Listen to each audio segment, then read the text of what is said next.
Bon, j'avais pas forcément prévu de faire une vidéo pour les voies pro, comme j'ai jamais enseigné en lycée pro, mais puisque ça a quand même été demandé par pas mal d'entre vous, je vous fais un petit brief sur la seconde pro et sur le CAP. Dans les deux cas, le programme est vraiment le prolongement du programme de 3e. Alors là aussi, tu vas fonctionner sous forme d'objet d'étude, mais t'en auras seulement 3 qui auront un vrai sujet littéraire, et un 4e qui s'appelle « Dire, écrire, lire le métier ». Et en fait, celui-là, il se fait en lien avec les activités des matières professionnelles. Tu vas le travailler en faisant des projets interdisciplinaires en fait.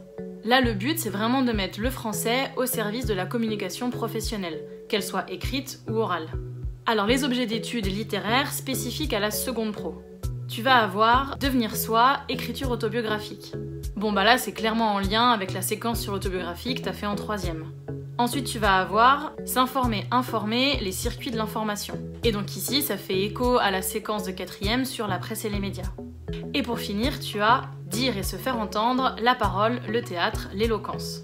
Et donc là, ça va faire référence à des pièces que tu as pu étudier en 3e, 4e, voire 5e, dans lesquelles on dénonçait les travers de la société, ou qui permettaient de réfléchir aux valeurs de la société. Alors les objets d'études du CAP, c'est quasiment la même chose. Tu vas avoir se dire, s'affirmer, s'émanciper. Bon bah là, à nouveau, ça va te rappeler les cours sur l'autobiographie en 3e. Ensuite, tu vas avoir s'informer, informer, communiquer. Et là, de nouveau, ça fait référence au cours de 4e sur la presse et les médias. Et par contre, tu vas avoir rêver, imaginer, créer. Donc là, ça change un peu de la seconde pro, puisque cette thématique va te rappeler les cours d'écriture poétique de 3e, 4e, voire 5e. Niveau grammaire, le programme est commun aux secondes pro et au CAP. Même si en CAP c'est un peu plus light et qu'en seconde pro, tu vas aller un peu plus loin. Encore une fois, par rapport au collège, rien de nouveau, tu vas revoir des choses que tu as déjà étudiées au collège. Le premier point, ça va être les classes grammaticales. Donc ça va être savoir repérer les principales classes grammaticales ou nature de mots, comme les noms, les verbes, les prépositions. Ensuite, tu vas étudier de nouveau la phrase simple et la phrase complexe. Alors en CAP, tu parleras pas des différents types de subordonnés, mais en seconde pro, tu vas quand même les revoir. Et puis tu vas travailler sur les verbes, leur construction, selon les temps et les modes. Et du coup, bah là, mes conseils, ce sont les mêmes. S'il te reste tes cours de langue de 3e, 4e, voire 5e, c'est toujours bien de les avoir sous la main parce que c'est des choses que tu as déjà vues. Tu vas évidemment travailler l'expression écrite, l'enrichissement du vocabulaire et l'orthographe. Au niveau des évals, que ce soit en seconde pro ou en CAP, ça va quand même pas mal ressembler à ce que tu faisais déjà en 3e.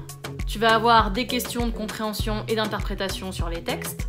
Tu vas travailler l'analyse d'images et tu vas avoir des sujets de rédaction.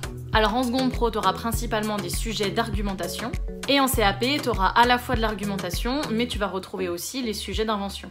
Bon alors au niveau des heures de cours, la grosse différence, c'est que ici, tu vas avoir le même prof en français et en histoire géo EMC. Du coup, en fait, les deux matières, elles sont regroupées ensemble. Donc tu vas avoir 4h30 par semaine en seconde pro et 3h30 par semaine en CAP. Et ça, c'est en tout pour les deux matières. Et donc ce sera ton ou ta prof qui décidera de la répartition des heures dans la semaine. Et puis niveau organisation personnelle, en général, c'est soit le classeur, soit éventuellement le cahier qui est préconisé. Voilà, j'espère que j'aurai répondu à toutes tes questions. En tout cas, mes conseils généraux restent les mêmes. Essaye d'être le ou la plus organisée possible. Essaye d'être bien actif en classe. Fais-toi des fiches sur les notions de langue. Applique-toi bien en expression écrite, que ce soit sur le fond ou sur la forme. Et n'hésite pas à demander de l'aide si t'en as besoin. Allez, bonne rentrée à toi!